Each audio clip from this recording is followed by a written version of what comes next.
Lufthansa CEO. Shaping way forward to successful future. Deutsche Lufthansa AG published in advance the speech of CEO Carsten Spohr to the virtual 2023 annual general meeting on the company's website, to give shareholders the opportunity to refer to the speech of the chief executive when asking questions. During the company's annual general meeting, shareholders will be able to speak through live video contributions in which they may, for example, submit requests and ask follow-up questions regarding the answers provided in advance. Speech of Carsten Spohr, CEO of Deutsche Lufthansa AG at the 70th Annual General Meeting. Ladies and gentlemen, dear shareholders.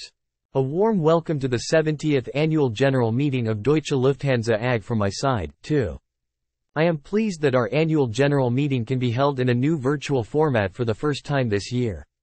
And that you, our shareholders, have more opportunities to participate directly. In addition to this, for the first time since 2019, the entire supervisory board and executive board are able to attend in person. We welcome you together and warmly from the Icebox Studios in Munich. In the history of our company, this is only the second annual general meeting to be held in Munich. The first time was over 30 years ago. In 1991. At that time, Munich-Riem Airport was still in operation. Lufthansa was majority state-owned. That was a long time ago. Since then, we have developed the new Munich Airport into our second hub in Germany and, with it, laid an important foundation for the Lufthansa Group's current success. The establishment of a second Lufthansa hub was the nucleus of our multi-hub concept. Today, our entire airline strategy is based on this business model. How do we shape the way forward to a successful future? What are the most important fields of action here? What do we prioritize? That is what I want to talk about today. However, let me start with a look at the past weeks, around Easter. The first big travel wave of the year. And, at the same time, the first test of every travel season.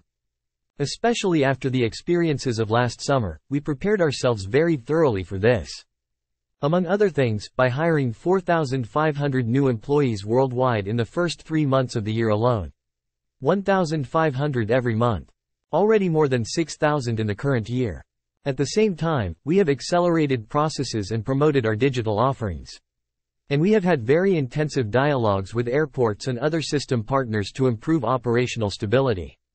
In sum, all of these measures have had an effect. Over 4 million passengers flew with our airlines during the Easter vacation period. Reliably and on time. Incidentally, twice as many as during Easter 2022. I would like to thank all our colleagues who contributed to this. And, of course, all other employees of the Lufthansa Group. Not only have they mastered this first travel wave of the year, they have also put your company, dear shareholders, back on the road to success. 112,000 employees. From 177 nations. A team you can rely on. Ladies and gentlemen, our performance as a team leads me to my report on the past fiscal year. The beginning of the year was still dominated by the pandemic. The Omicron variant was widespread. Many countries had travel restrictions in place. Demand was low. The first quarter was a major disappointment. Then, as of Easter, bookings skyrocketed. At a speed that had never been seen before. No one in our global industry had predicted such a rapid development. The sudden boom in demand showed one thing very clearly: people love flying. Despite all the sacrifices and hardships of the pandemic, the absence of travel seems to have been particularly painful. But global air traffic could not cope with such a rapid increase in passenger numbers. The cuts during the pandemic had been too great. Because almost all partners involved in air traffic had to cut staff during the crisis. This could not be compensated for in mere weeks. Our service providers and system partners in particular had significant problems filling these gaps.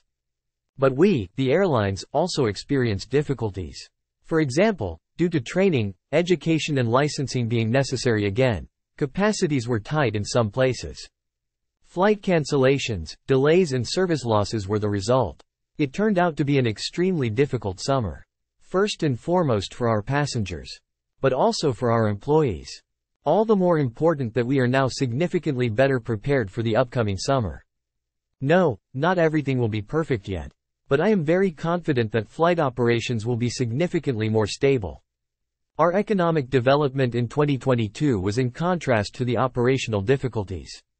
It was very gratifying. and better than we ourselves had expected. We have succeeded in achieving what is indeed a historic turnaround. With adjusted earnings of €1.5 billion. This means that in a historical comparison we are once again doing well in absolute terms. It was the seventh best result of Deutsche Lufthansa since its creation. As a shareholder, you also benefited from our turnaround in 2022. With our share price up by 26%, significantly better than the DAX and MDAX, and also significantly better than the share prices of our main competitors. Our market capitalization today is once more over €11 billion. Only in 2017 was Deutsche Lufthansa AG ever more valuable. The capital markets have great confidence in the crane again. Our long-term credit rating was recently upgraded by Standard & Poor's. The majority of analysts give our stock a buy recommendation. And the prospects for a return to the DAX are good. This confidence in the Lufthansa Group is based on the positive development of key performance indicators in 2022. 102 million passengers on board our airlines. Twice as many as in the previous year. €33 billion in sales. This amount also nearly doubled. €2.5 billion in free cash generated. A record level. Return on capital employed increased to over 7%. And our balance sheet was also strengthened sustainably. Equity increased to €8.5 billion and net debt reduced to €6.9 billion. A look at the books of our airlines and service companies reveals the positive development in detail. The capacity offered by our airlines exceeded that of the previous year by almost 80%. On average for the year, we reached 72% of the pre-crisis level. We calculate the capacity of our offering by multiplying the kilometers flown by our aircraft by the number of seats on board. For 2023, we have set ourselves a target of between 85 and 90%, based on the pre-crisis level. In terms of earnings in euros and cents, all passenger airlines also performed better than in the previous year. Lufthansa Airline, our core brand, achieved the largest year-on-year increase in earnings. Almost €2 billion better than in the previous year. Nevertheless, it has not yet returned to the black. Among other things, because its home hub in Frankfurt was particularly strongly affected by the unstable air traffic situation in the summer of 22. Operationally, things went much more smoothly at the airports in Zurich and Vienna in particular. And also economically. Swiss International Airlines closed the year with a gratifying profit of €476 million. And Austrian Airlines also ended the financial year with a narrowly positive result. Brussels Airlines significantly reduced its prior year loss. For Eurowings, on the other hand, the upswing was much slower. This is because the recovery was less pronounced on the short and medium-haul routes that Eurowings operates. Especially on domestic routes in Germany. On the development of Eurowings Discover, it has been supplementing our services at the Frankfurt and Munich hubs since 2021. With short, medium and long-haul flights to popular destinations for vacations and private travel. The youngest member of our airline family is developing well and beyond our expectations. As a result, we expect it to break even as early as this year. For the first time, we expect this from all the passenger airlines in the group in the current fiscal year. And, of course, this includes our cargo airline Lufthansa Cargo. Last year, it achieved another record result of €1.6 billion. Our air freight delivers. It is true that freight rates have declined somewhat recently. But they are still over 60% higher than in 2019. It is paying off that Lufthansa Cargo now flies a uniform fleet of Boeing 777 freighters on long-haul routes. That is efficient and productive. It has also successfully entered the fast-growing intra-European e-commerce business with 2 additional Airbus A321 freighters. Lufthansa Technik also demonstrated its earnings strength once more. It achieved a result of €500 million. A new record here as well. The numbers make it clear. We are back. Your Lufthansa Group is flying on the route to success again. And yet, we are still unable to pay you a dividend for the past fiscal year. The losses in the years of the pandemic were too high for this. Our confidence is high that this will change. We are optimistic that we will be able to pay you a dividend again for 2023. Our confidence is based on 3 pillars. 1. Our strategy. We are consistently developing from an aviation group into an airline group that is becoming increasingly international in the process. 2. Our product renewal. We are underpinning our premium claim with the largest investment program for our product and fleet that we have ever seen. 3. Our transformation. We are again taking the lead in the industry. Also for more sustainability in aviation. Ladies and gentlemen, we had our sights firmly set on this, guiding Lufthansa through the COVID crisis through consistent crisis management. Without losing focus on our long-term strategy. We have succeeded in this. Multi-airline, multi-hub, multi-brand was the right strategy before the pandemic. And it is even more so in the current consolidation of our industry. This means several airlines with their own identities and individual, strong brands, successful in their European home markets and hubs, specialized in different customer segments in our global markets, as network carriers or in point-to-point traffic under the roof of our Lufthansa Group. That is our recipe for success. Also for the future. With 11 airlines and 9 airline brands, we already have a leading global portfolio. And it is becoming progressively more clear, the diversity of our airline group is not a weakness. On the contrary, it is increasingly becoming our central strategic success factor. We are becoming more and more successful at dovetailing our airlines commercially and operationally, and thus creating synergies from the size of our group. At the same time, we are preserving our airlines' respective identities, brand strengths and anchorings in the home markets, so that each airline can serve the individual needs of its respective customer group. Because the focus of our strategy is always the customer. And it is true that we must continue to work hard on making our diversity even more easily accessible to our customers. We need to smooth out system discontinuities, integrate IT applications even more effectively, and further increase flexibility within the system. But our customers know very well that the Lufthansa Group's network quality and range of services would not be possible without our diversity of airlines, hubs, and brands. Passengers appreciate the tailored travel experience on board our airlines. And at the same time, they benefit from the size of the group. In line with the further development of this strategy, our talks with the Italian government on a stake in and takeover of the Italian airline ITA are also on a good way. With this step, we want to strengthen our presence in Europe and gain another highly attractive home market for our group. Italy is the third largest economy in the EU and also its third largest airline market. And the Milan metropolitan area is also the third largest catchment area in Europe, behind London and Paris. Demand is high, both among business travelers and for privately motivated air travel to and from Italy.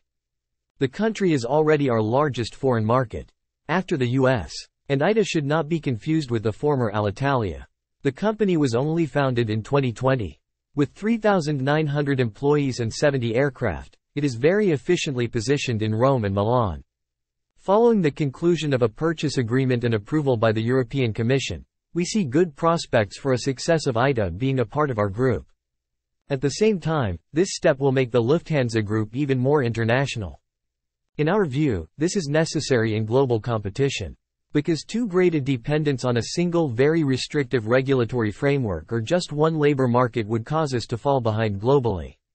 Even today, less than 1/3 of our sales comes from the German market. The North Atlantic is a concrete example. 2/3 of all tickets for these flights are not sold in Europe, but in America. At the same time, an internationally successful Lufthansa is and remains enormously important for the German domestic market. In an industrialized and exporting nation like Germany, connectivity and the creation of value are intertwined. In parallel with the international expansion of our airline group, we are focusing more strongly on our core business. We are divesting activities that offer too few synergies with our core business. We had already sold the European part of our catering business about 2 years ago for this reason. And, in early April, the sale of the remaining parts of LSG was agreed on. At the same time, we are negotiating the sale of our credit card company AirPlus. For Lufthansa Technik, we are continuing to investigate the sale of only a minority interest. A decision on this will be made in the coming months. We will retain the majority in any case. Because the synergies of Lufthansa Technik with our core business are great. In contrast, they are low for catering and credit cards. We are firmly convinced that all the companies we have divested can be developed further and with more focus by their new owners. Also through investments in the future that we would not be able to make. Because we have to spend enormous sums on renewing our fleets. €2.5 billion every year. This only leaves a limited scope for areas outside our core business. Ladies and gentlemen, investments. This is the keyword for the renewal of product and fleet. An enormous feat. We have ordered almost 200 new aircraft, with a listed value of $48 billion in total, and delivery dates until 2030. It is by far the biggest investment program in our corporate history. This year alone, we are taking delivery of 35 new aircraft from the manufacturers. Mathematically, that is one every 10 days. Modern jets with the latest technology. They are the basis for the future of our airlines in economic and ecological terms. That is why, even in the depths of our company's economic crisis, we have not eased up on our efforts to continue this renewal. In the past 20 months alone, we ordered 49 long-haul aircraft in 3 steps. First, in summer 2021, 5 Airbus A350-900s and 5 Boeing 787s. These aircraft had been built for other airlines. During the crisis, some airlines could no longer take delivery of them. As a result, they were available for us on favorable terms and quickly. All 10 have already been delivered to us. They are flying scheduled services for Lufthansa airline this summer. We placed another order with Boeing in the spring of 2022. For a total of 17 additional long-haul aircraft. And in early March this year, we did it again, with an order for 22 intercontinental jets from Boeing and Airbus. We are modernizing our short and medium-haul fleets in parallel. And finally, we will launch a campaign to renew our regional fleet this year. I would like to make these enormous investments in your company more understandable to you, our shareholders, today. By going into a little more detail, using the example of Lufthansa's long-haul fleet. The Boeing 787 is also called the Dreamliner. It is the first wide-body aircraft with a fuselage that is largely made of carbon fiber reinforced plastic. Among other things, this makes it possible to install significantly larger windows than on conventional aircraft. The cabin can accommodate 294 passengers. Our newly ordered Dreamliners are powered by Trent 1000 engines from Rolls-Royce. These state-of-the-art engines with a thrust of up to 74,000 pounds allow flight distances of a maximum of 15,400 kilometers. Thanks to innovative technology, lower weight, good aerodynamics and its modern engines, the Boeing 787 is up to 30% more fuel efficient than its predecessors. We are planning to include a total of 34 Boeing 787s in our fleets. Here you can see our Airbus A350-900. The Lufthansa airline already operates more than 20 aircraft of this type. The cabin is slightly wider and longer than the Dreamliners. Like the Boeing 787, it has seats for just under 300 passengers. And is also powered by highly efficient Rolls-Royce engines. As a result, it also consumes up to 30% less kerosene. And consequently emits up to 30% less carbon dioxide. This generation of aircraft is also considerably quieter than its predecessors. Noise emissions are also 1/3 lower. The range of the A350 is also 15,000 kilometers. Just like the Dreamliner, it can even operate ultra-long-haul routes non-stop. The Airbus A350-1000 is the big sister of the Airbus A350-900. With a fuselage length of almost 74 meters, it is about 7 meters longer. Due to the longer fuselage, the aircraft has a capacity that is about 15% higher than the A350-900s, with a slightly shorter range. So far, we are not flying the A350-1000. All the more reason for us to look forward to the first deliveries. They will start in 2026. The Boeing 777-9 is the latest development stage of the successful 777 series. We have ordered a total of 20 jets of this type. Actually, we should have been operating this aircraft in service for 2 years already. But, unfortunately, Boeing has major delays. As a result, it will probably take until 2025. We do not expect the first delivery before then. The 777-9 also features state-of-the-art technology. Carbon fiber reinforced plastics for fuselage and wings. The world's largest and newest engine from General Electric. At 3.4 meters, it has roughly the same diameter as the fuselage of a Boeing 737. The folding wingtips are a notable innovation. This allows the aircraft to fly to airports with limited space. When it comes to passenger comfort, nothing is left to be desired. Spacious cabin, large windows, improved humidity and lower cabin pressure. We are eagerly waiting for this aircraft that will offer a capacity for 400 passengers. You see, our airline's fleets are becoming more modern than ever. In terms of technology, and equally in terms of comfort. Because the new cabin equipment also sets new standards. 2 months ago, Lufthansa Airline unveiled its new Allegris class. To a very positive response. With Allegris, we are introducing ultra-modern suites in first class. With seats that can be converted into double beds. Allegris is also redefining business class. 7 options for choosing the right seat. It hardly gets more personalized than that. You can book an extra long bed. Or enjoy a seat with particularly high privacy. And Allegris is also taking premium economy and economy class to a new level. With improved seats, new 4K monitors. And additional offers for relaxed sleeping in economy class. Swiss passengers can also look forward to a redefined long-haul experience. It will be launched under the Swiss Senses brand. Here, too, there will be new seats in all classes. In addition, there will be many product improvements throughout the travel chain. In total, our airlines will receive 30,000 new seats. Investments in greater product quality will add up to a further €2.5 billion by 2025. Allegris and Swiss Senses exemplify our numerous product and service initiatives. In all companies of our group. Offering premium quality is in the DNA of the Lufthansa Group. Our passengers should feel the customized expression of the premium claim when entering each aircraft. In any class. On any route. Whether short-haul, medium-haul, or intercontinental. This includes the digital experience of flying. We want to make booking a flight even easier. Like ordering from Amazon or Uber. We want to understand even more about their travel preferences.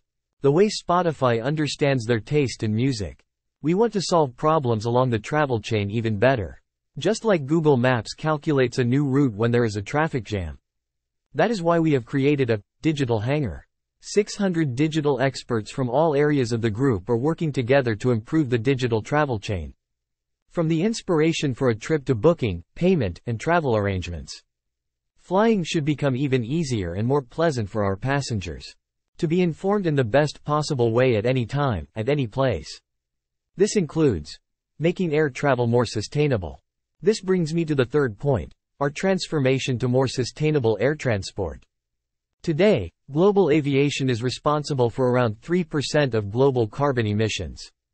Compared to road traffic, agriculture or energy production, this may be relatively little. Nevertheless, air traffic undoubtedly contributes to climate change through this. That is why we invented, Compensed, among other things. A platform that offers carbon-neutral flying. Through booking of sustainable fuel by passengers. So that no additional carbon dioxide is emitted for their individual journey. Aircraft will then be fueled with SAF, sustainable aviation fuel. This is not physically possible on the booked flight itself.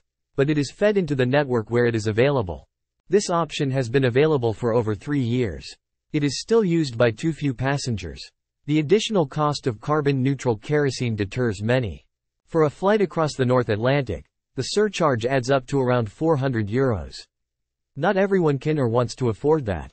That is why we have invented Green Fares, a new and additional booking option. The next step in our sustainability strategy.